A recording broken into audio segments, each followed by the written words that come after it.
سارے ٹولیوں کی شکل میں بکھر گئے۔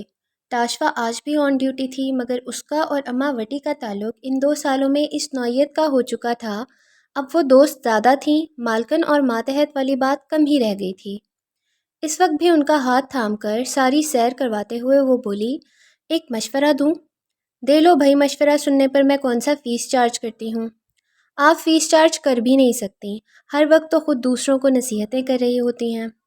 بول بھی چکو، آپ اپنے لیے ویل چیئر بنوا لیں۔ واہ، کیا مشورہ دیا ہے! یعنی تم چاہتی ہو یہ جو میری ہڈیوں میں تھوڑا دمخم رہ گیا ہے، ویل چیئر کی محتاجی لے کر وہ بھی گوا لوں؟ بڑی عقل کی بات کی ہے۔ یہ بات نہیں ہے، دیکھیں اتنی لمبی لمبی واک سے تھک بھی تو بہت جاتی ہیں۔ تھکاوٹ کا کیا ہے، فائدہ بھی تو دیکھو، رات کو بڑی پرسکون نیند آتی ہے۔ کل ٹی وی شو پر ایک لڑکی کہہ رہی تھی، جتنا ہم چلتے پھرتے ہیں، بڑی عمر میں آ کر ہمارا جسم اتنی ہی سہولت میں رہتا ہے۔ جو ایک دفعہ دل چھوڑ کر بیڈ پر لیٹ جاتے ہیں، کبھی اٹھ نہیں پاتے۔ میرے لیے تو کتنے ہی لوگ انتظار میں ہیں، مائی کل کی مرتی آج مرے، تاکہ اپنی زندگی اپنی مرضی اور اصول سے گزاریں۔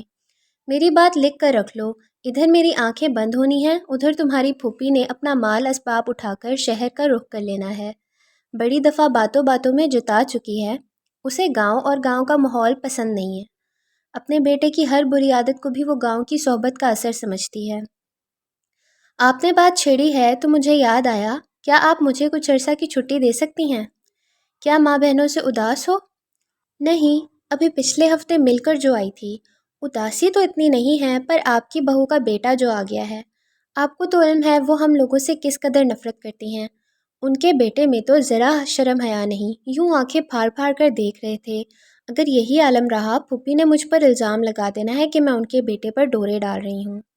اپنی عمر دیکھو، اور جو بات ابھی تم نے کی ہے اس پہ غور کرو۔ جو میں تمہیں فرعون کی ہم عمر کہتی ہوں، ایویں تو نہیں کہتی۔ سخت برا لگتا ہے جب آپ مجھے فرعون کی ہم عمر کہتی ہیں۔ لگتا ہے تو لگتا رہے، اور میری بہو سے ڈرنے کی کوئی ضرورت نہیں ہے۔ تم یہاں میری مددگار کے طور پر نوکری کرتی ہو، اس کے گھر نہیں رہتی ہو۔ میں تمہیں تنخواہ دیتی ہوں، اس کے باپ کا کیا جاتا ہے؟ اس کے اندر اگر اتنا ہی نخرہ ہے تو اپنے بیٹے پر قابو کرے۔ دوسروں کی بچیوں پر انگلی اٹھانے میں نہیں دوں گی، میری زندگی میں یہ نہیں ہوگا۔ وہ ہر بات آپ کے سامنے نہیں کرتی ہیں، مگر میں کہہ رہی ہوں، فربود کے سامنے انہوں نے فل وقت اپنی نظریں مجھ پہ ہی رکھنی ہیں۔ میں فربود کو سمجھا دوں گی، تم چھٹی پہ جانے کے خواب دیکھنا چھوڑ دو، تمہارے بغیر تو اب میرا ایک دن نہیں گزرتا۔ نہ کسی کو تم جیسے کپڑے استری کرنے آتے ہیں، نہ تمہاری طرح سر میں مالش کر کے چوٹی بنانا آتی ہے۔ پچھلی دفعہ تمہاری غیر موجودگی میں ہیرا کو میں نے کہہ تو دیا کہ میری چوٹی بنا دو، مگر اس نے کھینچ کھینچ کر سر درد لگا دی۔ جیسے مجھے پیسے دیتی ہیں ویسے ان کو بھی دے دیا کریں، تب وہ بھی آپ کا کام دل لگا کر کریں گی۔ ان کو تو کھری کھری سنا کر خود سے دور کیا ہوا ہے۔ اے ہائے، یہ سب باتیں ہوتی ہیں۔ جھلی تھی، جن کے دل میں چاہت ہو وہ ماؤں کی لان تان سر کر بھی منہ نہیں موڑتی۔ وہ اپنی رحمت بی بی کو دیکھا ہے، اس کو ذرا کچھ ہو جائے بیٹے منہ چومتے ہیں۔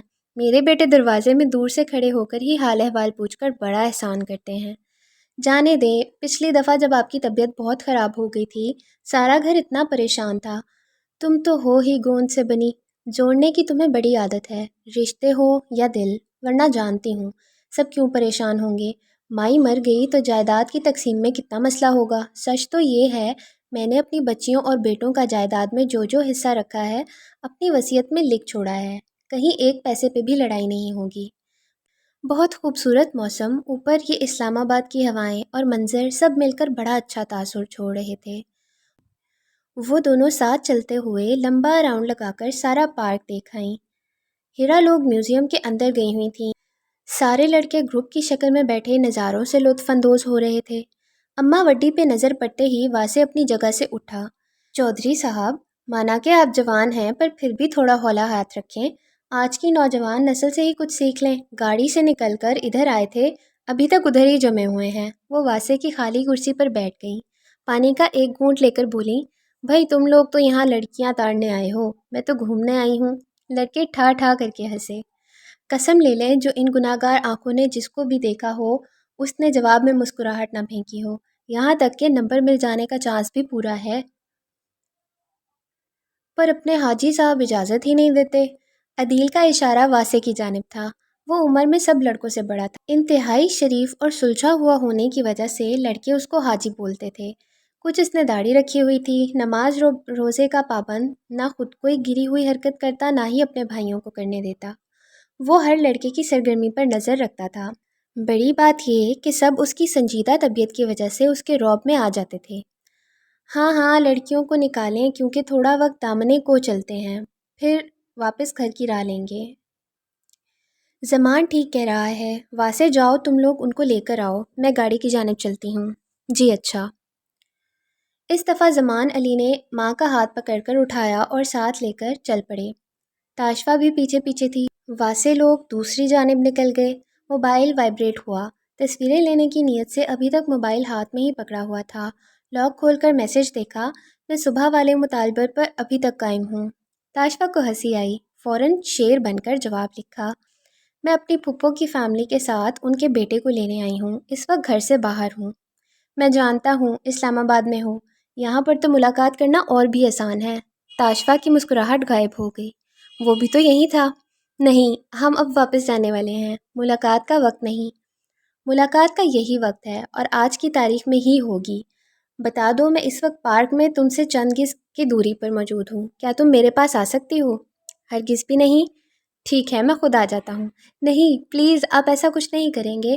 اگر آپ نے میری بات نہ مانی تو میں آئندہ بات تک نہیں کروں گی، اور اگر تم میرے اتنے قریب ہو کر ملے بغیر گئیں تو میں جو کروں گا اس کا تمہیں اندازہ بھی نہیں ہے۔ آپ کیا مجھے دھمکی دے رہے ہیں؟ نہیں جانے من، مطلع کر رہا ہوں۔ اپنے پیچھے دیکھو۔ میکان کی انداز میں مڑی اور اس کو چند قدم کی دوری پر کھڑا پایا۔ ہاتھ سے فون چھٹتے چھٹتے بچا۔ گھبرا کر اماں وڈی اور انکل زمان کی جانب دیکھا۔ اس کے رک جانے کی وجہ سے وہ تھوڑی آگے جا چکے تھے۔ وہ بھی فوراً بھاگ جانا چاہتی تھی مگر قدم جیسے زمین نے جکڑ لیے ہوں۔ اس نے گردن موڑ کر ایک دفعہ اس سمت دیکھا جہاں وہ کھڑا تھا۔ چند پل کو نظر ملی۔ تاشفا کو اپنی ریڑھ کی ہڈی میں سرد لہر دوڑتی ہوئی محسوس ہوئی۔ وہ سنجیدہ چہرہ لیے بغیر پلکیں جھپکائے یک ٹک اس کو دیکھے جا رہا تھا۔ تاشفا کو لگا اگر مزید 2 سیکنڈ بھی یہاں رکی تو کبھی ہل نہیں سکے گی، اس لیے ہمت کر کے بڑے بڑے ڈگ بھرتی اماں وڈی کے پیچھے بھاگ گئی۔ دل بری طرح دھڑک رہا تھا، جیسے ابھی پسلیاں توڑ کر باہر آ جائے گا۔ آج اس نے پہلی دفعہ اس کو روبرو دیکھا تھا۔ گاڑی کے قریب پہنچ کر اس نے مڑ کر دیکھا، وہ کہیں نظر نہ آیا مگر واسے لوگ آ رہے تھے۔ تم اماں وڈی کی بجائے ہمارے ساتھ تھوڑا گھوم پھر لوگی تو مر نہیں جاؤ گی؟ عائشہ کے کہنے پر اس نے اپنی نظریں اس کے چہرے پر رکھیں۔ ان کو چلنے میں مدد چاہیے ہوتی ہے، اس لیے ان کے ساتھ کسی کا ہونا ضروری ہے۔ ہاں تو امی ان کا ساتھ دے دیتی ہیں۔ امی جائیں، آپ اماں وڈی کے ساتھ بیٹھ جائیں، تاشی کو میں اپنے ساتھ بٹھا رہی ہوں، اماں وڈی کو بتا دیجیے گا۔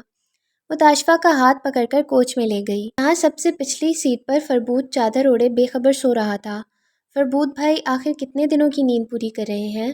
سورج غروب ہو رہا ہے، باہر دیکھیں تو صحیح، اسلام آباد کی شام کا حسن پورے جوبن پر ہے۔ وہ اس مداخلت پر آنکھیں مسلتا ہوا اٹھ بیٹھا۔ میرے حصے کا تم ہی دیکھ لو، تمہارے پاس کھانے پینے کو کچھ ہے؟ پوچھ وہ عائشہ سے رہا تھا مگر دیکھ اپنی مغرور سی نظر آنے والی کزن کو رہا تھا جو ابھی بھی اڑے ہوئے رنگ سے باہر دیکھنے میں مصروف تھی۔ فربود کی آواز سن کر ہی اس کی والدہ ایکٹیو ہو گئی تھیں۔ فٹ آگے سے آواز آئی، فربود چندا ادھر آ جاؤ، میں نے تمہارے لیے پانی وغیرہ لیا تھا، آؤ کچھ کھا لو۔ عائشہ کی زبان میں کھجلی ہوئی۔ چھوٹی تائی نا لڑکیوں کی طرح آپ کا خیال رکھتی ہیں، ہماری مائیں مجال ہے جو کبھی ہماری ٹینشن لے جائیں۔ کیا کھا رہی ہو، کس سے لے کر کھا رہی ہو، کس سے بات کر رہی ہو؟ پر آپ کی ماں، آپ باہر بھی تھے تو بھی بس یہی وظیفے کرتی تھیں، یا اللہ میرا بیٹا کسی لڑکی کے چکر میں نہ پڑ جائے۔ تو تم جیلس ہو رہی ہو کہ تمہیں اتنی توجہ نہیں ملتی، یا پھر مجھے میری ماں کے خلاف بھڑکانا چاہ رہی ہو؟ بھائی سوئی ہوئی آواز میں بولا تو عائشہ کے علاوہ ساری لڑکیاں ہنسنے لگیں۔ ہاں تو جیلس ہونا بنتا ہے نا، کیوں ملا آپ کو اتنا پروٹوکول؟ ہم کیا کسی سے کم ہیں؟ سارا پروٹوکول لے لوں، میں ہاتھ جوڑ کے بنتی کرتا ہوں۔ فربود آ جاؤ بیٹا، شورما منگوایا ہے، ٹھنڈا ہو جائے گا۔ عمانی میں نے بھی شورما کھانا ہے، بلکہ ہم سب نے کھانا ہے، فاطمہ نے نعرہ لگایا۔ فربود جانتا تھا جب تک امی کے پاس جا کر نہیں بیٹھے گا وہ اس کو آوازیں دیے جائیں گی، اس لیے اٹھ کر آگے آ گیا۔ اکلوتا بچہ ہونے کے کبھی کبھی منفی نتائج بھی ہوتے ہیں۔ وہ وہی نتائج بھگت رہا تھا۔ گاڑی میں ہی سب کے لیے شورما آ گیا۔ سارا راستہ کھاتے اور گپیں لگاتے گزرا۔ اب گھر چلنا ہے یا ابھی کہیں اور رکنے کا پروگرام ہے؟ دامنے کو جاتے تو بہت اندھیرا ہو جائے گا، اس لیے اب صرف راولا ڈیم رکیں گے۔ اس کے بعد واپس گھر۔ واسع اور فربود باتوں میں مصروف ہو گئے۔ تاشفا شاورما ختم کرنے کے بعد ٹیشو سے اپنا منہ صاف کر رہی تھی جب فون نے وائبریٹ کیا۔ سب کی باتوں کے شور میں کسی نے نوٹس نہیں لیا۔ اس نے ہاتھ بیگ میں ڈال کر فون آف کر دیا۔ عائشہ وغیرہ کے سامنے تو فون کے میسج دیکھنا ممکن ہی نہیں تھا۔ اس نے سیٹ کی پشت سے سر ٹکا کر آنکھیں موند لیں تو آنکھوں میں ہونے والی جلن سے پانی جمع ہو گیا۔ کبھی کبھی اپنے مرحوم والد سے ہلکا سا شکوہ جاگتا تھا، جو جانے سے پہلے اس کی زندگی کو ایک بہت بڑے امتحان میں ڈال گئے ہوئے تھے۔ اس کا اپنی زندگی پہ کوئی اختیار نہ تھا۔ یہ امتحان یا تو اس کی جان لینے والا تھا یا پھر عزت کا جنازہ ہی نکلنا تھا، اور دونوں باتیں خطرناک تھیں۔ بڑی باجی کی شادی کے بعد اب وہی اپنی ماں اور چھوٹی بہنوں کی کفالت کر رہی تھی۔ ان دنوں وہ کسی اسکول میں نوکری ڈھونڈنے میں مصروف تھی، کیونکہ ان کے علاقے میں آ جا کر یہی ایک کام نظر آتا تھا، یا پھر اپنا سیلون کھول لیتی۔ اس کے لیے بھی اس نے 1.5 سال لگا کر بیوٹیشین کا کورس کیا، مگر 1 مہینہ کسی اور کے بیوٹی پارلر میں ٹرائل دینے کے بعد اپنا سیلون کھولنے کا ارادہ بدل لیا۔ وہ مختلف لوگوں کے چہروں کے مساج اور منہ سے نکلنے والی باس برداشت نہیں کر سکتی تھی۔ ویسے بھی اس وقت وہ اتنا گھر سے باہر نہیں آتی جاتی تھی، اور پارلر میں صبح سے شام تک ایک کے بعد ایک نئی عورت سے ملنا، وہ بھی خوش اخلاقی کا مظاہرہ کرتے ہوئے ملنا، جبکہ تب وہ کسی کی سلام کا جواب تک نہ دے پاتی تھی۔ ابو کی سالانہ برسی پہ پھپھو اپنی ساس کے ساتھ آئی ہوئی تھیں۔ چاچو اور تایا ابو بھی موجود تھے جب امی نے ذکر کیا، بھائی صاحب اگر کسی اسکول میں نوکری مل جائے تو تاشفا کے لیے کوشش کیجیے گا۔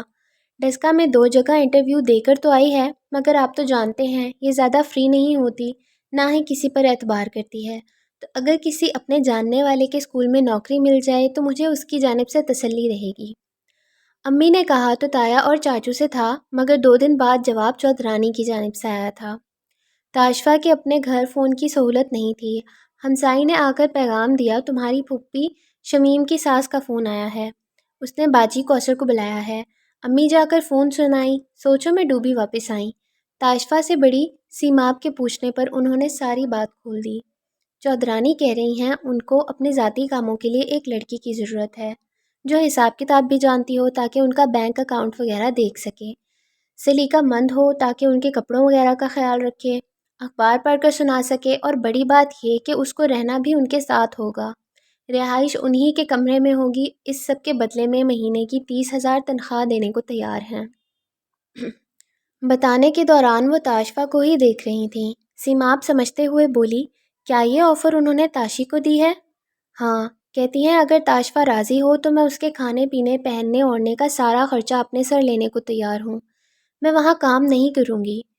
ایسے ایک دم سے تو انکار نہ کرو پاگل لڑکی، آپ پھپھو کے گھر جا کر رہنا چاہیں تو رہ لیں، مجھے وہ اس قدر نفرت سے دیکھتی ہیں جیسے مجھے اچھوت ہے، ان کے دیکھنے پر ہی ان کو بیماری لگا دوں گی، میں ہرگز بھی ایسی جگہ نہیں جا سکتی جہاں وہ ہوں گی۔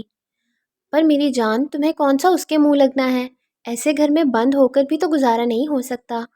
تمہارے باپ کی جو تھوڑی بہت پراپرٹی ہے، تمہارا تایا رو دھو کر کرایہ دیتا ہے، سیماب بھی اتنی محنت کے بعد صرف 10,000 کما پاتی ہے۔ میں ہی کیوں؟ اگر یہ آفر اتنی ہی اچھی ہے تو باجی کو کروا لیں، میں ہرگز وہاں نہیں جاؤں گی۔ پھپھی کے گھر کا سوچ کر ہی جان نکل رہی تھی۔ وہاں جا کر رہنے اور نوکری کرنے کا تو سوال ہی پیدا نہیں ہوتا تھا۔ وہ پہلے ہی فیکٹری میں لگی ہوئی ہے، وہاں پہ ترقی کا چانس بھی ہے۔ امی میری طرف سے نہ سمجھیں، میں کوشش مزید تیز کرتی ہوں، جہاں بھی ہاں ہوئی اسی اسکول میں لگ جاؤں گی، چاہے تنخواہ اچھی نہ بھی دیں۔ بیٹی، بڑے اچھے اسکول بھی اپنی استانیوں کو زیادہ سے زیادہ 10,000 دے رہے ہیں، تمہاری تو تعلیم بھی واجبی سی ہے، کسی انگلش میڈیم میں تو نوکری ملنی نہیں، کسی عام سے گلی کونے میں کھلے اسکول میں مل بھی جائے تو سارا دن سر کھپائی کے بعد مر کے 1,000 ہی ملنا ہے، اور ہمارے گھر کے حالات ایسے ہیں جن میں ہمیں پیسوں کی ضرورت ہے۔ 30,000 منہ سے کہہ دینا آسان ہے، ہم لوگ کئی ماہ کی محنت کے بعد بھی اتنی رقم نہیں بنا سکتے۔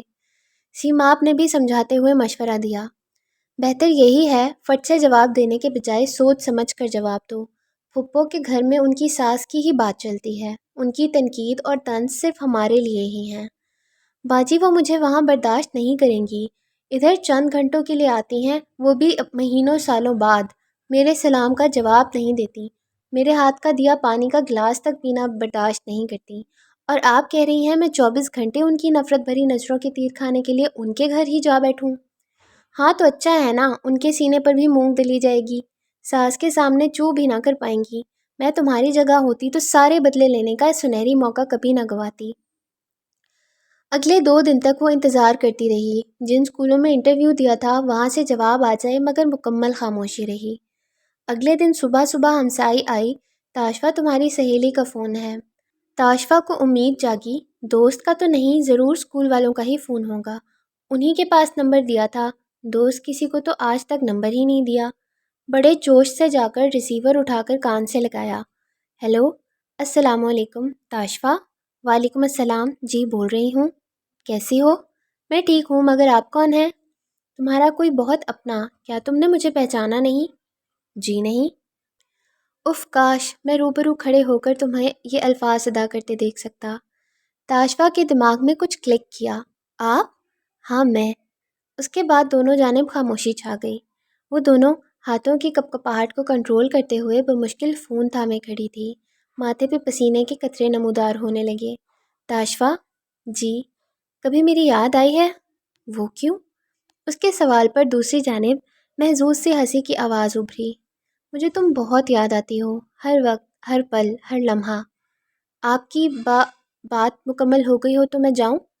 کیا تمہیں میرا فون کرنا اچھا نہیں لگا؟ پتہ نہیں، تم بہت معصوم ہو۔ تاشفا کا دل دھڑک اٹھا۔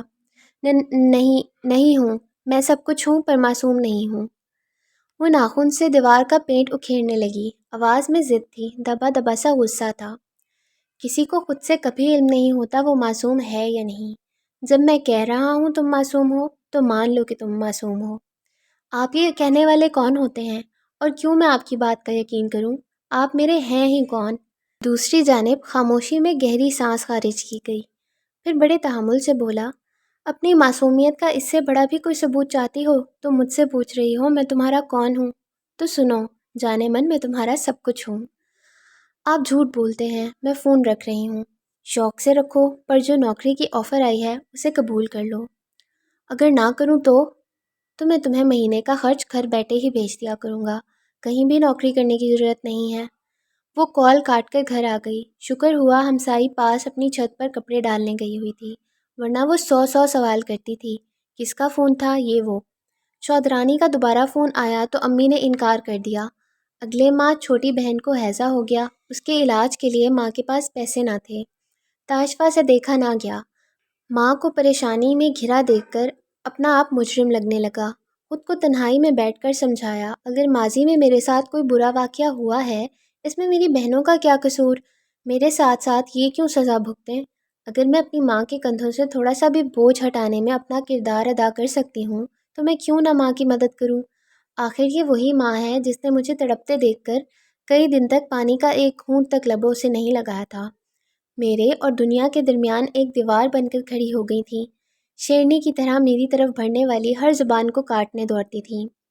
میں اس کا حق کیوں کر ادا کر سکتی ہوں؟ اس کی جھولی میں پہلے ہی بڑے غم ہیں، اولاد کھونے کا دکھ، سہاگ کے اجڑنے کا دکھ، وہ آخر کتنے زخم سینچ سکتی ہیں؟ میری طرح عام گوشت پوش کی انسان ہی تو ہیں۔ تنہائی میں بیٹھ کر آنسو بہائے خود ہی پونچھ لیے، کیونکہ یہ حقیقت ہے، جو لوگ اپنے ہاتھوں سے اپنے اشک صاف کرنے کے بجائے کسی کے انتظار میں رہتے ہیں، آنسو کبھی بھی ان کا پیچھا نہیں چھوڑتے۔ جیسے کوئی اور انسان آپ کے لیے اس تڑپ اور لگن سے دعا نہیں کر سکتا جیسے آپ خود اپنے لیے اپنے رب سے مانگ سکتے ہیں، اسی طرح اپنے اشک بھی خود سے صاف کرنے کا ہنر ہر خاص و عام کو آتا ہونا چاہیے۔ اس نے امی کو بھیجا، وہ جا کر پی سی او سے چودرانی کو فون کر کے آئیں۔ کیا اب بھی وہ تاشفا کو اپنے ساتھ رکھنے اور نوکری دینے پر تیار ہیں؟ دوسری جانب سے ہاں میں جواب آیا۔ دوسرے ہی دن ڈرائیور ایڈوانس کی رقم لے کر آ گیا، جو تاشفا کی ماں کے حوالے کی اور تاشفا کو لے کر روانہ ہوا۔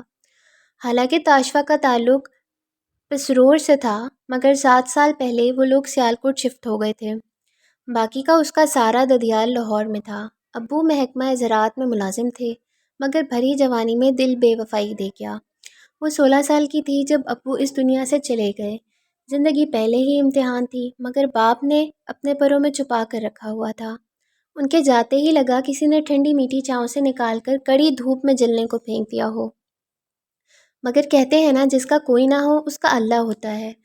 اللہ پاک نے وقت کے ساتھ صبر دے ہی دیا، جینے کا ہنر بھی سکھا دیا، مگر پرانے روگ آج بھی دل کے تہہ خانے میں محو رقص تھے۔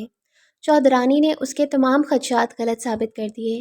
یہاں کسی کو بھی اس کو حکم دینے یا برا سلوک کرنے کی اجازت نہ تھی۔ انہوں نے پہلے ہی دن اپنی بہوؤں کو خبردار کیا، تم لوگ بھی بیٹیوں والی ہو، اور مجھے یقین ہے تم میں سے کوئی بھی بچوں کے سامنے تاشفا کا بچپن نہیں کھولے گی۔ جس دن اس گھر میں اس بچی کی ذات کا مذاق اڑایا گیا یا اپنی ذاتی عداوت کا شکار کیا، میں یہ گھر چھوڑ دوں گی۔ شمیم نے اس وقت بھی اپنا احتجاج ان لفظوں میں نوٹ کروایا تھا، آپ جانتی ہیں اس کا ہمارے گھر میں رہنا اچھی بات نہیں ہے۔ جوان ہوتی لڑکیوں پر کیا اثر پڑے گا؟ دوسرا لڑکوں سے بھرے گھر میں ایسی لڑکی کو لا بٹھانا سراسر حماقت ہے۔ کیا آپ کو نوکروں کی کمی ہے؟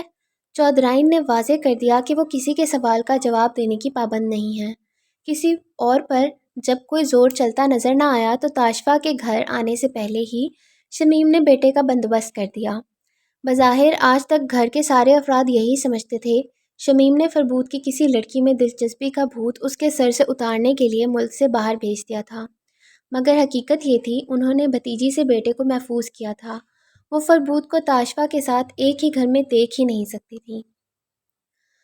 گرمی میں نیند ویسے بھی بہت آتی ہے، خاص کر صبح کے وقت کوئی ماں کا لال ہی منہ اندھیرے بیڈ چھوڑ کر روزمرہ کے دھندے کے لیے نکلتا ہے، کیونکہ جو دن نکلتا ہے ویسے ہی نیند زیادہ طاقت کے ساتھ حملہ آور ہوتی ہے۔ پر گاڑی کی ڈرائیونگ سیٹ کے اوپر قدرے پیچھے کو سیٹ لٹا کر نیم دراز آدمی اس وقت صبح کے 4:45 کا وقت ہونے کے باوجود پوری طرح چوکس تھا۔ اس نے سر کے اوپر جو ہیٹ پہنا ہوا تھا اس کو جان بوجھ کر آگے کو جھکا رکھا تھا، نظریں مسلسل بیک ویو مرر کے ذریعے فٹ پاتھ پر گھور رہی تھیں۔ اس کو بڑی بے چینی سے کسی کی آمد کا انتظار تھا۔ پچھلے کئی دنوں کی محنت کے بعد وہ اس آدمی تک پہنچا تھا، اور آج پوری کوشش تھی وہ یہ کام کر ہی جائے گا۔ فٹ پاتھ پر منظر بدلنے کی دیر تھی، اس کے جبڑے کی ہڈی میں تھر تھراہٹ پیدا ہوئی۔ وہ ڈرائیونگ سیٹ کا دروازہ کھول کر نکلا، گاڑی کی اگلی جانب بونٹ کھول کر بظاہر یہ تاثر دینے لگا جیسے گاڑی میں کوئی فالٹ ڈھونڈ رہا ہو، مگر توجہ اس جانب تیزی سے بڑھتے آتے قدموں کی جانب تھی۔ جیسے ہی فٹ پاتھ پر آہستہ آہستہ جاگنگ کرتا ہوا ایک ادھیڑ عمر آدمی اس کی گاڑی کے قریب آیا، انجن کا کور بند کرتے ہوئے فٹ پاتھ پر چلنے والے کے ساتھ کندھا مس کر گیا تھا۔ اب یہ تو کوئی بہت باریک بینی سے جائزہ لے رہا ہوتا تو جان پاتا کندھے مس ہونے کے عمل کے دوران گاڑی والے لڑکے کے ہاتھ میں پکڑی سرنج میں بھرا مائع مواد اس ادھیڑ عمر آدمی کے بازو میں منتقل کر دیا گیا تھا۔ سوئی کی چبھن محسوس کرتے ہوئے وہ آدمی اس جوان کی جانب مڑا جو اب بآواز بلند گنتی گن رہا تھا، 1 2 3 4 5۔ ابھی وہ 5 پر آیا ہی تھا جب جاگنگ کرنے والا لڑکھڑایا۔ اس سے پہلے کہ وہ زمین بوس ہوتا گاڑی والے جوان نے اس کے کندھوں میں دونوں جانب بازو ڈال کر کھینچ کر اپنی گاڑی کی فرنٹ پیسنجر سیٹ پر پٹک دیا۔ مزے کی بات یہ تھی کہ نیم تاریکی میں بھی نظر آ رہا تھا۔ جاگنگ کرنے والے کی آنکھیں پھیلی ہوئی تھیں، یقیناً وہ مدد کے لیے چیخنا چاہتا تھا تاکہ کسی طرح اپنے گھر کے دروازے پر رکے گارڈ کو متوجہ کر پائے، مگر چیخنا چلانا تو دور، وہ ہونٹ تک نہ ہلا پا رہا تھا۔ گاڑی والا لڑکا بڑے اعتماد سے چلتا ہوا آ کر اس کے برابر بیٹھ گیا، اللہ کا نام لے کر گاڑی سٹارٹ کر دی۔ جب وہ جائے حادثہ کو بہت پیچھے چھوڑ آیا تو ڈیش بورڈ کے خانے میں سے ایک کالے کپڑے کی پٹی نکال کر اس آدمی کی آنکھوں پر باندھ دی۔ وہ آدمی بڑی دقت سے فالج زدہ مریض کی طرح بولا، تو تم کون ہو؟ گاڑی چلانے والے نے کوئی جواب نہ دیا، بلکہ گردن موڑ کر اس کی جانب دیکھنا تک گوارا نہ کیا۔ مجھے جانتے نہیں ہو؟ بہت اچھی طرح جانتا ہوں، بلکہ ضرورت سے کچھ زیادہ ہی جان گیا ہوں۔ اب تو اللہ کے فضل سے وہ وقت آیا ہے جب تمہاری جوان اولاد نے تمہارے اندر کی کالک سے واقف ہونا ہے۔ وہ آدمی اپنی سیٹ پر ہلنے کی کوشش میں بری طرح ناکام ہوتے ہوئے پریشانی سے بولا، مجھے کیا کر دیا ہے؟ میرا جسم محسوس کیوں نہیں ہو رہا؟ فکر نہ کرو، مرو گے نہیں، صرف بے ہوشی طاری ہوگی، وہ بھی 10 سے 20 منٹ کے لیے، اس کے بعد بالکل ٹھیک ہو جاؤ گے۔ ابھی اس کی بات پوری بھی نہیں ہوئی تھی جب برابر سیٹ پر موجود آدمی کا بے جان ہوتا سر پوری قوت سے ڈیش بورڈ سے ٹکرایا۔ وہ بالکل غافل ہو چکا تھا۔ گاڑی چلانے والے نے سپیڈ بڑھائی اور گاڑی ہوا سے باتیں کرتی شہری آبادی سے نکل کر آگے ہی آگے بڑھتی جا رہی تھی۔ راولا ڈیم پہنچتے پہنچتے اندھیرا پھیل چکا تھا۔ اپنی سوچوں میں گم وہ نہ جانے کب نیند میں چلی گئی۔ ہیرا باجی نے متوجہ کیا۔ تاشفا اٹھ جاؤ، بھائی منزل آ گئی ہے۔ پہلی آواز پہ ہی آنکھیں کھول دیں۔ یوں نیند میں چلے جانے سے حیرت بھی ہوئی کیونکہ اس کو تو نیند کبھی اتنی جلدی نہ آتی تھی۔ باری باری سب نیچے اتر رہے تھے۔ وہ لوگ چونکہ سب سے اینڈ پر بیٹھی ہوئی تھیں، سب سے آخر میں ہی باہر آئیں۔ اترتے ہی اس نے وڈی اماں کی جانب قدم بڑھائے جو ابھی تک گاڑی میں ہی موجود تھیں۔ کیا آپ سب کے ساتھ نہیں آ رہی ہیں؟ اب میری یاد آئی بے وفا لڑکی، پہلے کہاں غائب ہو گئی تھیں؟ وہ عائشہ اپنے ساتھ لے گئی تھی۔ آئیں آپ کو باہر آنے میں مدد کروں۔ نہیں، میرا دل نہیں کر رہا جانے کا، تم لڑکیوں کے ساتھ چلی جاؤ، میں اور زمان گاڑی میں ہی انتظار کریں گے۔ میرا دل بھی نہیں چاہ رہا، میں آپ کے ساتھ ہی رک جاتی ہوں۔ ارے یہ کیا بات ہوئی؟ میں تو ٹھہری بوڑھی ہڈیوں والی، تم کیوں ایسے زندگی سے بھاگتی ہو؟ جاؤ شاباش، سب لڑکیوں کے ساتھ چلی جاؤ، ان کی مائیں بھی جا رہی ہیں، ڈرنے کی ضرورت نہیں ہے۔ ان کی مائیں ساتھ ہیں، میری ماں تو اس وقت آپ ہی ہیں، بس آپ نہیں جانا چاہتی ہیں تو میں بھی نہیں جاؤں گی۔ میں کون سا گھومنے پھرنے آئی ہوں، میرا کام تو بس آپ کا خیال کرنا ہے۔ بہت ہی ضدی ہو، چلو میں ہی ہار جاتی ہوں، کھولو دروازہ چلتی ہوں، بھلا دیکھوں تو آخر کیا ہے اس ٹائم میں جو ہم دیکھنے آئے ہیں۔ تاشوا کے چہرے پر مسکراہٹ پھیل گئی۔ کئی رشتے بڑے بے نام ہوتے ہیں، انگلی پکڑ کر چلنے والے لوگ انہی رشتوں کی بدولت زندگی میں آگے بڑھتے ہیں، کیونکہ یہ لوگ آپ کو جتاتے بھی نہیں مگر آپ کے لیے بہت کچھ کر جاتے ہیں۔ دوستی بھی انہی رشتوں میں سے ایک تعلق ہے۔ دوستی کی خوبصورتی یہ ہے، یہ نہ رنگ و نسل دیکھتی ہے، نہ عمروں کا فرق جانتی ہے، نہ اس کے فرقے ہوتے ہیں، یہ دو دلوں کو باہم جوڑتی ہے، عزت اور اعتماد دیتی ہے۔ اچھا مخلص دوست اللہ کی ایک خاص نعمت ہے جو تاشفا کو چودرانی کی شکل میں ملا ہوا تھا۔ بظاہر وہ ان کے لیے کام کرتی تھی مگر اندر ہی اندر وہ اس کی شخصیت کو کس طرح مضبوط اور پر اعتماد بنانے میں لگی ہوئی تھیں، یہ صرف دو تین لوگ ہی جانتے تھے۔ خوشی خوشی اس نے ان کا ہاتھ پکڑا اور دونوں چل پڑی، سارے گروپ سے تھوڑا ہٹ کر اپنی باتوں میں مگن ارد گرد کا جائزہ لیتے ہوئے کمنٹ پاس کرتی۔ اپنی اور میری دو چار تصویریں لو، سیماب کو بھیجیں گے۔ جنگلے کے پاس کھڑے ہو کر اماں وٹی نے کہا جہاں پیچھے گہری ڈھلان تھی، اندھیرے میں نیچے دیکھتے ہوئے خوف ہی آ جاتا تھا۔ میں اپنا بیگ تو گاڑی میں ہی بھول آئی ہوں اور فون بیگ کے اندر ہے۔ چلو کام ختم۔ عائشہ تم لو میری اور تاشا کی تصویر، انہوں نے کہا عائشہ سے مگر فربود اپنا موبائل آن کر کے آگے آ گیا۔ ایک ساتھ کئی تصویریں لے ڈالیں۔ رات ہونے کی وجہ سے تمام لوگ ایک ہی گروپ کی شکل میں گھوم رہے تھے۔ تصویروں کا دور چلا تو سبھی بنوانے لگے، فیملی مگن ہوئی۔ تاشفا اماں وٹی کے انتظار میں نیچے ڈیم کو دیکھتی تھوڑی دور آ گئی، اندھیرے میں پورا فوکس کر کے نیچے پانی دیکھنے کی کوشش میں تھی جب اپنے بالکل پاس آواز ابھری، السلام علیکم۔ ایک جھٹکے سے مڑی مگر سر کسی کے سینے سے جا ٹکرایا تھا۔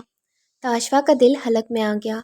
کئی پل تو وہ سمجھ ہی نہ پائی کیا کرنا چاہیے، سلام کا جواب بھی نہ دیا گیا۔ سر موڑ کر دیکھا، اماں وٹی وہاں نہیں تھی، وہ یقیناً اس کا پیچھا کرتے ہوئے موقع تاک کر آیا تھا۔ میں نے کہا تھا نا ہماری ملاقات آج کی تاریخ میں ہی ہوگی، یہ دیکھ لو 12 بجنے میں ابھی 3 گھنٹے باقی ہیں۔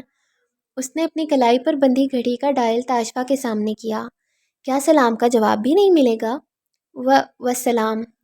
وہ جنگلے پر ہاتھ رکھ کر دونوں طرف سے تاشفا کو گھیرے میں لیے کھڑا تھا۔ کیسی ہو؟ کان کے پاس سرگوشی کی گئی۔ تاشفا نے کسی شناسا چہرے کو ڈھونڈنے کی کوشش کی مگر کوئی نظر نہ آیا۔ مجھے جانا ہے۔ اس کے اندر اٹھک بیٹھک جاری ہو گئی مگر بڑا تحمل رکھ کر بول رہی تھی، پھر بھی لہجے میں کپکپاہٹ تھی۔ چلی جانا، میں کون سا تمہیں لے کر کہیں بھاگ رہا ہوں، میں صرف تم سے ملنے کے لیے آیا ہوں۔ میں تو کبھی بھی آپ سے ملنے کی خواہش مند نہیں رہی ہوں۔ تاشفا کا لہجہ سخت اور انداز بے لچک ہو گیا۔ میں تمہیں بہت یاد کرتا ہوں، تم میری تنہائی کی ساتھی ہو، تم محفل میں میرے ساتھ ہوتی ہو، جس دن سے تمہیں پایا ہے آج تک تم نے مجھے کبھی اکیلا نہیں چھوڑا۔ مجھے اس بری طرح سے قید کر کے اپنی دفع کہتی ہو، تمہیں کبھی میری خواہش نہیں رہی۔ اپنی پیشانی اس کی گردن پر جھکا کر وہ سرگوشیوں میں بول رہا تھا، اگر آپ اپنی حد سے نکل کر یوں سرے راہ مجھے تنگ کریں گے، میرا تماشا بنائیں گے، مجھے نقصان پہنچانے کی کوشش کریں گے تو اس صورت میں آپ میری ناپسندیدہ ترین ہستی ٹھہریں گے۔ وہ لوگ جنگلے کے ساتھ کھڑے تھے جہاں پر نزدیک کوئی پول نہ ہونے کی وجہ سے قدرے تاریکی تھی، اور اگر کوئی پیچھے سے آ کر دیکھتا بھی تو اس کو غور سے دیکھنے پر ہی معلوم ہونا تھا وہاں ایک نہیں 2 لوگ موجود ہیں۔ ہوش میں تو ہو، میں تمہیں نقصان پہنچاؤں گا۔ میں جانتی بھی ہو کہ کیا کہہ رہی ہو، تم میری ہو، صرف میری، کیا کوئی اپنی عزیز از جان ہستی کو بھی تکلیف دے سکتا ہے؟ آپ کا مجھے چھونا مجھے شعلوں پہ دھکیل رہا ہے۔ مجھ سے فاصلے پر کھڑے ہو کر بات کرے ورنہ تاشفا کے الفاظ اس کو جذبات کے بہاؤ سے باہر کھینچ لائے۔ میں نے تمہیں ہاتھ بھی نہیں لگایا، تم چھونے کی بات کر رہی ہو؟ میرا قریب آنا تمہارے لیے اتنا ناگوار کیوں ہے؟ اور اس ورنہ کا کیا مطلب ہوا؟ میری بات مذاق میں مت لیں۔ اگر اسی لمحے آپ مجھ سے دور نہ ہوئے تو میں نیچے پانی میں کود جاؤں گی۔ وہ پوری طرح کانپ رہی تھی، دونوں ہاتھوں سے مضبوطی کے ساتھ جنگلے کو پکڑا ہوا تھا۔ تم اتنا منفی رد عمل کیوں دکھا رہی ہو؟ میں تمہارا غیر تو نہیں ہوں۔ آپ میرے کچھ نہیں لگتے، برائے کرم مجھ سے دور ہو کر کھڑے ہوں، نہیں تو میں نیچے چھلانگ لگا دوں گی۔ آپ مجھے نہیں جانتے، مجھے موت سے قطعاً ڈر نہیں لگتا۔ تم مجھ پہ موت کو ترجیح دو گی؟ اس کی آواز میں بے یقینی تھی۔ مجھ سے دور ہو جائیں۔ میں کیوں دور ہو جاؤں؟ تم کسی بچے جیسا رویہ اپنا رہی ہو۔ مجھے آپ جیسے لوگوں سے نفرت ہے، جہاں کہیں موقع ملا وہیں اپنی حوث کی پیاس بچانے شروع ہو گئے۔ یہ الفاظ نہیں، پگھلا ہوا سیسا تھا جو اس کے کانوں میں پڑا۔ الفاظ سے زیادہ تاشفا کا انداز چونکانے والا تھا۔ اس نے اپنے ہاتھ جنگلے پہ سے ہٹا کر تاشفا کی کمر میں حمائل کیا۔ وہ ایسے تڑپی جیسے ننگی بجلی کی تاروں نے چھو لیا ہو۔ اپنے دونوں پاؤں جنگلے کے پائپ کے اوپر رکھ کر پورے زور سے آگے کو جھک گئی۔ یہ صرف پلک جھپکنے کا کھیل تھا۔ اگر تاشفا کی کمر میں اس کا بازو نہ ہوتا تو اس وقت وہ کئی فٹ کی اونچائی سے نیچے گہرے پانی میں کود چکی ہوتی۔ اس کا دماغ بھگ سے اڑ گیا۔ وہ کبھی سوچ بھی نہیں سکتا تھا وہ ایسا بھی کر جائے گی۔ اور آخر کیوں؟ کس لیے؟ صرف اس لیے کہ وہ اس کے قریب کھڑا تھا۔ دونوں کی سانس اتل پتل ہو رہی تھی۔ تیزی سے ہوا کو اندر کھینچتا وہ تاشفا کو اسی طرح اپنے ساتھ لگائے رکھ کر جنگلے سے دور لے گیا۔ پیچھے سے تاشفا کی کمر میں ایک بازو ڈال کر اس کو مضبوطی سے تھامے کھڑا تھا، جیسے ابھی بھی ڈر ہو کہ وہ کہیں کھو جائے گی۔ بولا تو آواز میں دھمکی اور غصہ تھا۔ ایسی گھٹیا حرکت آئندہ کبھی مت کرنا، ورنہ میں خود اپنے ہاتھوں سے تمہارا گلا گھونٹ دوں گا۔ ایک جھٹکے سے اس کو چھوڑ دیا۔ جاؤ، چلی جاؤ یہاں سے۔ وہ ابھی تک بے یقینی سے اس کو دیکھ رہا تھا جو ساکت کھڑی لب کاٹ رہی تھی۔ دونوں کی نظریں ایک پل کو ملی تو دونوں کی نظروں میں صرف ایک دوسرے کا عکس تھا۔ وہ مزید الجھ گیا۔ بولا تو اس دفعہ لہجے میں خفگی تھی۔ وہ جس کے لیے میں کسی بھی حد تک جا سکتا ہوں، آج کم از کم یہ تو واضح ہوا اس کی نظر میں میرا مقام کیا ہے۔ میرے ساتھ چند پل کھڑے ہو کر بات کرنے سے بہتر موت ہے۔ اپنے آپ کو اس وقت دنیا کا احمق ترین انسان محسوس کر رہا ہوں۔ میں تو شراب کے پیچھے بھاگتا آ رہا ہوں۔ بہت شکریہ، اللہ حافظ۔ وہ وہ شکوہ بھر نگاہ ڈال کر لمبے لمبے ڈگ بھرتا وہاں سے چلا گیا۔ جوں جوں اس کے چوڑے شانے نظروں سے اوجھل ہوتے گئے، توں تاشفا کے آنسوؤں میں تیزی آتی گئی۔ سر، سسپیکٹ آن دا موو ہے، پر سر ایک مسئلہ ہے۔ کیسا مسئلہ؟ سر، قد کاٹ وہی ہے مگر حلیہ اور ظاہری شکل میں تبدیلی لائی گئی ہے، جس کی وجہ سے 100% یقین نہیں کیا جا سکتا کہ یہ وہی آدمی ہے۔ تم ایک ٹیم کو اس کی رہائش پہ چھوڑ کر دوسری ٹیم کے ساتھ اس کا پیچھا کرو، اور جیسے ہی اس کی منزل واضح ہو مجھے مطلع کرو۔ جی سر۔ اس نے فون واپس رکھا اور دوبارہ اپنے کمپیوٹر کے کی بورڈ پر تیزی سے انگلیاں چلانے لگا۔ اسکرین پر مختلف ڈیٹا کوڈ شو ہو کر بڑی سپیڈ سے غائب ہوتے جاتے۔ 10 منٹ بعد دوبارہ پھر فون بجا۔ جی سر، وہ ایئرپورٹ کی جانب روانہ ہے۔ اس نے اسی لمحے کمپیوٹر بند کیا اور اپنے آفس کی کرسی سے اٹھ کھڑا ہوا۔ زبردست یار، میں آگے اپنے بندوں کو رابطہ کر لیتا ہوں، اس کو یہیں پکڑو۔ جی سر۔ کیا پورا کنفرم ہے کہ یہی ہمارا ٹارگٹ ہے؟ سر، لگ تو یہی رہا ہے، پر دوسری ٹیم کی جانب سے بھی کوئی اطلاع نہیں آئی۔ سر، 100% یقین اب بھی نہیں ہے۔ جو بھی ہو تم اس کو ایئرپورٹ پہ چیک ان پہ پکڑ لینا۔ جی سر، میں آپ کو اپڈیٹ کرتا ہوں گا۔ اللہ حافظ۔ وہ اپنے پیچھے اپنا آفس لاک کر کے باہر کو نکل رہا تھا جب فون دوبارہ بجا۔ Hello? Hello sir, team Bravo speaking. بولو۔ سر، اسی عمارت سے ایک اور آدمی اپنے ساتھ کافی زیادہ سامان لے کر گاڑی پہ روانہ ہوا ہے۔ اس کے قدم تھم گئے۔ مجھے دونوں سسپیکٹس کی تصویریں میل کرو۔ کیا تم اس کا پیچھا کر رہے ہو؟ جی سر، میں نے اپنے ساتھی کو پیچھے ہی چھوڑا ہے اور خود پیچھا کر رہا ہوں۔ تمہارے پاس اسلحہ ہے؟ جی سر۔ کیا اس کو تمہاری موجودگی کا علم ہے؟ نہیں سر، جیسے وہ جا رہا ہے مجھے نہیں لگتا اس کو شک بھی ہے۔ میرے خیال میں پہلا آدمی ہمیں ڈاج دینے کے لیے روانہ کیا گیا تھا۔ بہت خوب، تم اس کے ساتھ ہی رہو۔ مزید آگے ہی کدھر کو جاتا ہے؟ جی سر، میں اس کی جان نہیں چھوڑنے والا۔ بہترین، مجھے تصویریں بھیج دو۔ جی سر۔ فون بند کر کے ابھی دوسرا نمبر ملانے کا سوچ ہی رہا تھا جب کال آ گئی۔ نمبر دیکھتے ہی اس نے آسمان کی جانب دیکھا اور کال اٹھائی۔ سر، تمہیں میں کہتا رہا ہوں اس خبیث انسان کو پکڑو۔ تم نے میری ایک نہیں سنی۔ اب تمہاری دو ٹیمیں لگی ہوئی ہیں اور دونوں کو ہی یقین نہیں ہے کہ یہ وہی آدمی ہے۔ نہ ہی وہ یہ بات یقین سے کہہ سکتے ہیں۔ آیا وہ آدمی اس پتے پہ موجود بھی تھا یا نہیں؟ مجھے لگتا ہے گیم تمہارے ہاتھ سے نکل چکی ہے۔ اللہ معافی دے سر، ایسی بات نہیں ہے۔ جہاں تک رہی اریسٹ نہ کرنے کی بات، تو سر میری تحقیق کے مطابق آج تک جو بھی ڈیٹا اپلوڈ کیا گیا ہے اس کے آئی پی پہ موجود لوکیشن اور ڈیوائس کی کنفرمیشن تو ہو گئی ہے، مگر سر سارا مواد بنایا اس جگہ نہیں جاتا، بن کر کہیں اور سے آتا ہے۔ یہ آدمی صرف انٹرنیشنل سرورز کو مواد فراہم کرتا ہے۔ میں اس کے ذریعے ان کے مین ونگ تک پہنچنا چاہتا ہوں۔ اگر آج وہ ملک سے باہر چلا جاتا ہے تو تم کیا کرو گے؟ ایسا نہیں ہوگا۔ تم نے 2 دن پہلے بھی مجھے یہی بول کر تسلی دی تھی۔ مجھے تسلیاں نہیں چاہیے مائی بوائے، مجھے عمل چاہیے۔ میں اس بات پر پچھتانا نہیں چاہتا ہوں۔ شاید میں یہ کیس تمہارے بجائے کسی اور کو دے دیتا تو کامیاب رہتا۔ سر، مجھے تھوڑا سا وقت دے دیں، میں مایوس نہیں کروں گا۔ وقت ہی تو نہیں ہے۔ انشاءاللہ سر، ایسا ہی ہوگا۔ مجھے پل پل کی خبر چاہیے۔ جیسے ہی کوئی کامیابی ہو مجھے بتاؤ۔ جی سر، انشاءاللہ۔ لائن بند ہو گئی۔ 1 سیکنڈ کے وقفے کے بعد دوبارہ بیل ہوئی۔ جی سر، میں یعقوب بات کر رہا ہوں۔ شبیر نے مجھے گھر پہ نظر رکھنے کا بولا تھا، پر سر ابھی ابھی گھر سے ایک آدمی چھوٹا سا بیگ ہاتھ میں لیے گھر سے برآمد ہوا ہے۔ مجھے کیا حکم ہے؟ اس کی آنکھوں میں سنجیدگی مزید گہری ہو گئی۔ لگتا ہے وہ ہماری اپنی جانب توجہ سے واقف ہو گئے ہیں اور اب کوئی کھیل کھیل رہے ہیں۔ کیا تمہارے پاس اپنی سواری ہے؟ جی سر، میں موٹر سائیکل پہ ہوں، مگر وہ آدمی پیدل ہی جا رہا ہے۔ سر، سب سے حیرت انگیز بات یہ ہے کہ تینوں مشکوک آدمیوں کا حلیہ بہت تقریباً ایک جیسا ہی ہے۔ تم اس کے پیچھے جاؤ۔ جو حکم سر۔ وہ نچلی منزل میں موجود منیر کے کیبن کی جانب بڑھ گیا۔ ابھی 3 مختلف لوگ 3 مشکوک لوگوں کا پیچھا کر رہے تھے اور اس کو اگلے کچھ گھنٹے، منٹ یا دن تک ابھی مزید انتظار کی کوفت سے گزرنا تھا۔ ٹیکسٹ میسج کی ٹون پر اس نے ایک نظر اسکرین پر آنے والے نوٹیفیکیشن کو دیکھا۔ سامنے موجود نام دیکھ کر ہی جبڑا سختی سے بھینچ گیا۔ سیڑھیاں اترنے کی سپیڈ میں کمی ہوئی، پھر فون بند کر کے جیب میں رکھا اور تیزی سے نیچے آ گیا۔ چہرے پر ہلکا ہلکا غصہ جھلک رہا تھا۔ ڈاکٹر نعیم نے اپنے چھوٹے بھائی کی رائے پر بھروسہ کرتے ہوئے موتی کو نوکری دینے کا فیصلہ کر لیا تھا۔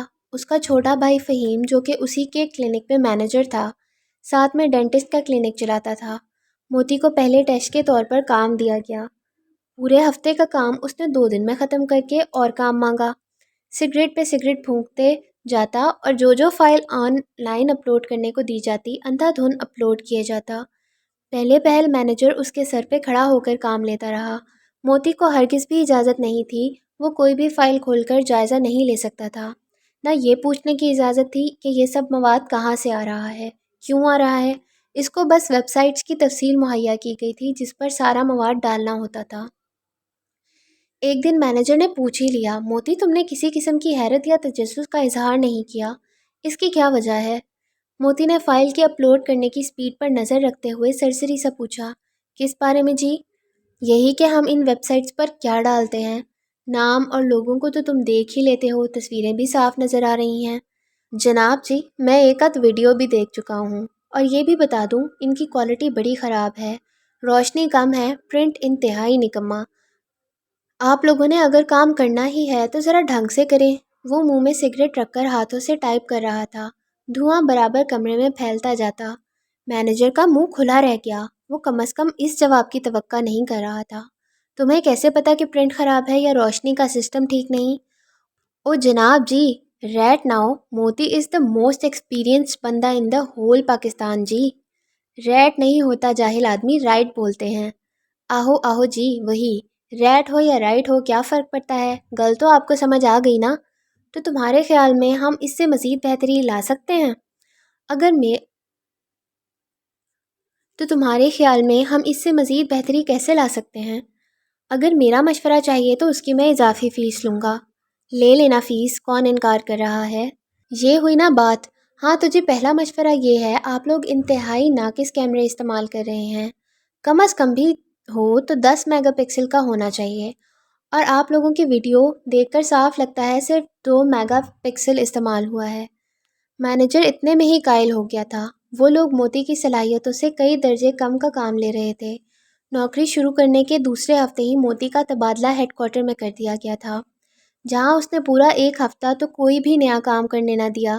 ساری مشینری بدلوا دی، جس میں کم از کم 1.5 کروڑ کا خرچہ آ گیا تھا، کیونکہ وہ صرف ایک جگہ ہی استعمال نہیں ہوتی تھی۔ موتی کی زیر نگرانی بننے والا کام اور پہلے کے کام میں فرق جب ڈاکٹر نعیم کے سامنے آیا، اس نے خوش ہو کر موتی کو تمام امور کا ہیڈ بنا دیا۔ موتی جیسے ضمیر فروش کو اور کیا چاہیے تھا؟ کہاں گھر کی بجلی بھی کٹنے والی تھی اور کہاں وہ 2 لاکھ مہینے کی آمدنی۔ وارے نیارے ہو گئے تھے۔ وہ بہت زیادہ خوش تھا۔ اب صرف ایک خواہش باقی رہ گئی تھی، وہ جو دن رات سپنوں میں آتی تھی، جس سے بات کیے بغیر ایک دن نہ گزرتا تھا، جس کو دیکھنے کے لیے آنکھیں بےتاب رہتی تھیں۔ اب وقت قریب آتا جا رہا تھا کہ وہ اس کو ہمیشہ کے لیے اپنے پاس لے آتا۔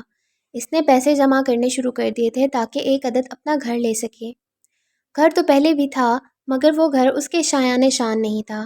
اگر اللہ نے اس کو ہیرا لڑکی دے دی تھی تو وہ بھی گھر ضرور دے گا۔ اس کو اللہ پہ پورا یقین تھا۔ کس دل سے خود کو روکے ہوئے تھا، یہ وہی جانتا تھا۔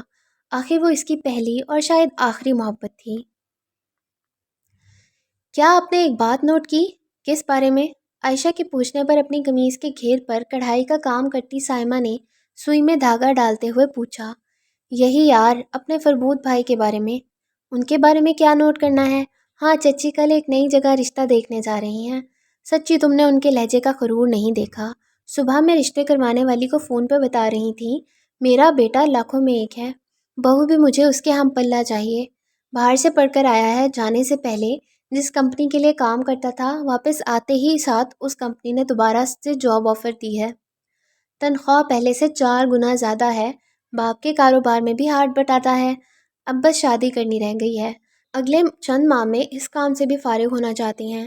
باجی سائمہ، آپ کیسے ایک وقت میں 2 کام کر لیتی ہیں؟ باتیں بھی کیے جا رہی ہیں اور کڑھائی بھی جاری ہے۔ فاطمہ کو جواب سائمہ کے بجائے عائشہ نے دیا۔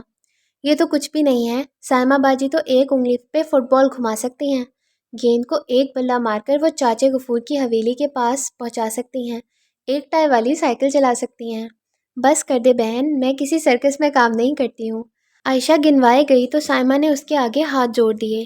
ہیرا نے ایک نظر سب لڑکیوں پر ڈالی۔ شدید گرم دن تھا، اوپر سے لائٹ بند، اس لیے سب کی سب کمروں سے نکل کر باہر صحن میں لگے درختوں کے نیچے بیٹھی ہوئی تھیں۔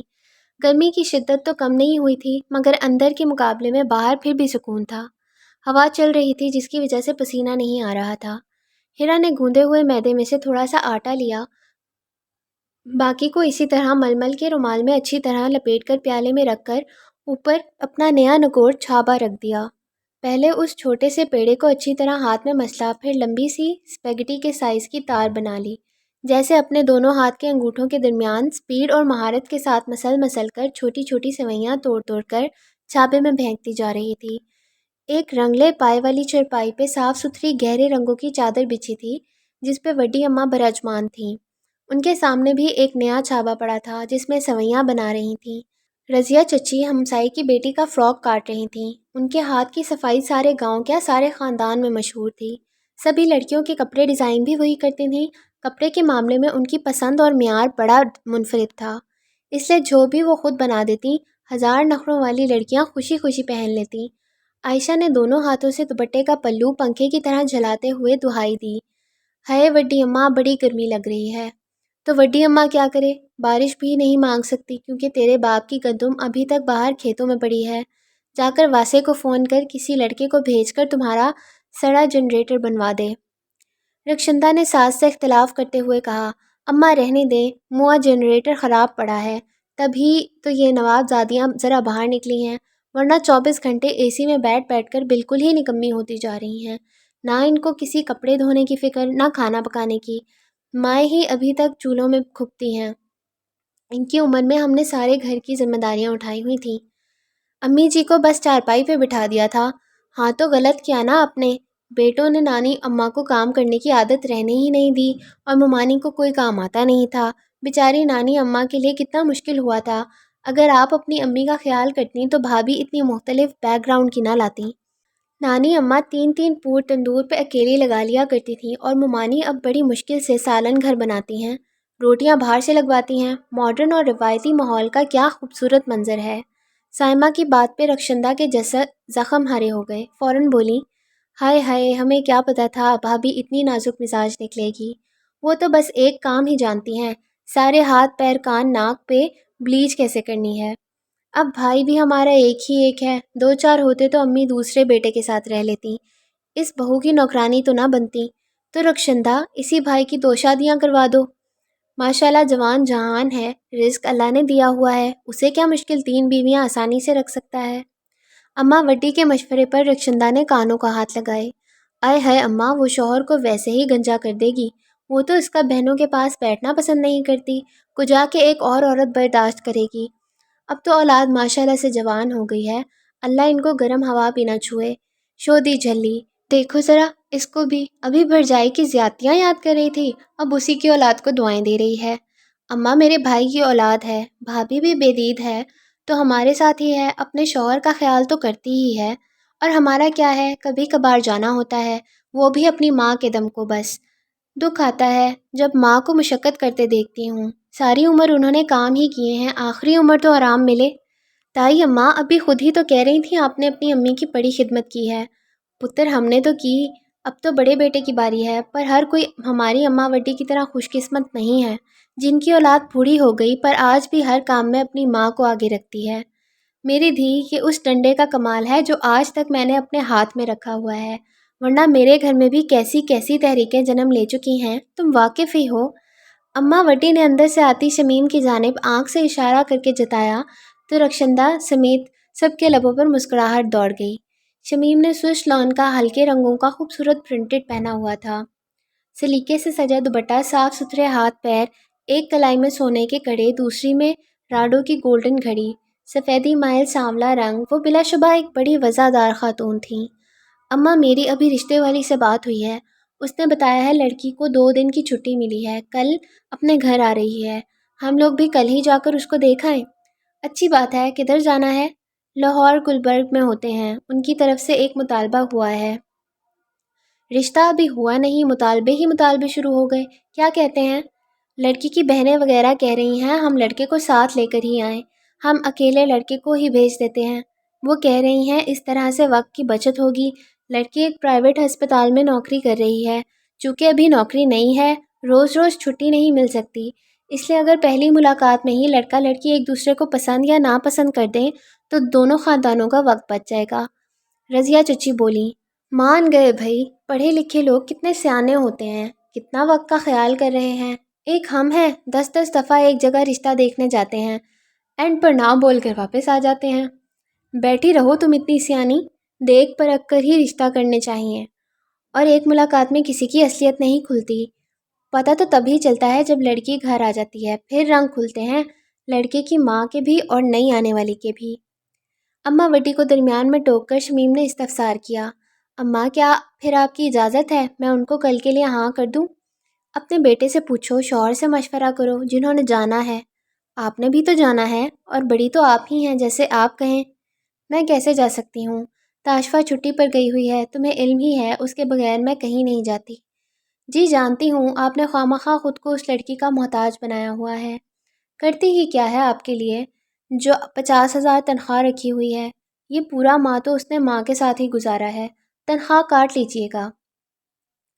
دیکھیے میں کسی کو اجرت پر 50,000 دوں، لاکھ دوں یا مفت میں ہی 2-4 دے دوں، تم فکریں نہ پالا کرو، یہ میری ذاتی کمائی ہے جس میں سے اپنی مددگار کو اس کا حصہ دیتی ہوں، پورے 2 مربع زمین مجھے باپ کی جانب سے ترکے میں ملی ہے، میں ایک چھوڑ 4 لوگوں کو اپنی مدد کے لیے رکھ لوں، مجھے کون روک سکتا ہے؟ بادل نخواستہ شمیم کو ہاں ملانی پڑی۔ جی ٹھیک کہہ رہی ہیں، اس کو فون کر دیں کل صبح تک آ جائے، ہمارے پیچھے کوئی پولیس تو نہیں لگی ہوئی کہ ابھی کے ابھی لڑکی والوں کی بات مانی جائے، اور وہ بن باپ کی بچی جیسے میرے فون کے ہی انتظار میں بیٹھی ہوگی، اور تو اس کو کوئی کام ہی نہیں ہے، تمہاری سگی بھتیجی ہے، ہم سب اس دن سے کہہ رہے ہیں بیمار ہو کر چھٹی پر گئی ہے، اللہ شفا یاب کریں، تم اتنی پتھر دل ہو، اتنا نہیں ہوا ایک دفعہ فون کر کے خیریت ہی پوچھ لو، جن سے دن رات رابطے میں رہتی ہو، وہ اگر بھائی بہن ہیں تو یہ بھی تو تمہارے مرحوم بھائی کی بیٹی ہے، اس کا تم پر زیادہ حق ہے۔ اماں میرے سامنے اس منحوس کا نام مت لیا کریں، باپ اور بھائی کو نکل گئی ہے، میرے تو بس میں ہی نہیں، ورنہ میں اس کا سایہ بھی اپنے گھر پر نہ پڑنے دوں۔ آپ کو بھی یہی کہوں گی، اس سے جان چھڑوا لیں، ایسے غلیظ انسانوں کو تو موت بھی نہیں آتی۔ استغفر اللہ، استغفر اللہ، استغفر اللہ۔ شمیم تم اپنا غرور کنٹرول کرو، اللہ کو ایسے بے درد دل ذرا بھی پسند نہیں ہے۔ کبھی قرآن کو ترجمے کے ساتھ پڑھ کر تو دیکھو، اللہ کہتا ہے جب ان پر اپنی نوازشیں کروں تو کہتے ہیں یہ سب ہماری اپنی کمائی ہے، اور جب ذرا تکلیف میں مبتلا کر دوں تو دہائی دیتے ہیں، کہتے ہیں اللہ نے ہم پر مشکل ڈال دی۔ یہ اللہ کی طرف سے ہے، فرمایا نہیں بلکہ یہ جو تم یتیموں کے ساتھ بھلائی نہیں کرتے، غریبوں کا نہیں پوچھتے، اس کے بدلے میں اللہ تم پر مشکل ڈالتا ہے۔ اپنے بھائی کے بچوں کے لیے دل اتنا تنگ، مجھے اگر ساتھ لے کر جانے کی خواہش ہے تو جان لو، میں تو اس بچی کی محتاج ہوں، وہ میرا بڑا خیال رکھتی ہے۔ اللہ اس کو دو جہان کی خوشیاں عطا کرے، قیامت والے دن وہ اپنے ماں باپ کے لیے آنکھوں کی ٹھنڈک ثابت ہو۔ بڑی صابر بچی ہے، اپنی سگی اولاد کو بھی کبھی اتنی دعائیں دے دیا کریں۔ ایک ماں اپنی اولاد ہی کیا، کبھی کسی غیر کے لیے بھی بد دعا نہیں کرتی، پر کئی لوگ ایسے ملتے ہیں آپ کی زبان ان کو دعائیں دیتے نہیں تھکتی۔ میں لڑکی والوں کو ہاں کر دوں؟ شمیم نے ناک چڑھا کر پوچھا۔ بولا تو ہے، اپنے شوہر اور بیٹے سے پوچھ لو، وہ دونوں میرے کہے کا انکار نہیں کرتے ہیں، صرف آپ کی جانب سے ڈر تھا، اس لیے آپ سے ہی پوچھ رہی ہوں۔ میرے سعادت مند بچے، اگر وہ مرد ہو کر تم سے اختلاف کی جرت نہیں رکھتے تو میری کیا مجال ہے؟ جاؤ کہہ دو ہم کل آ جائیں گے۔ شمیم ساس کے طنز پر آنکھیں گھماتی ہوئی چلی گئیں۔ ان کے وہاں سے جانے پر اماں وٹی بآواز بلند بڑبڑائیں، یہ عورت نہیں بدل سکتی، چاہے دنیا ادھر کی ادھر کیوں نہ ہو جائے۔ آشو پتر، جا ذرا تاشی کا نمبر تو ملا۔ جی دادو۔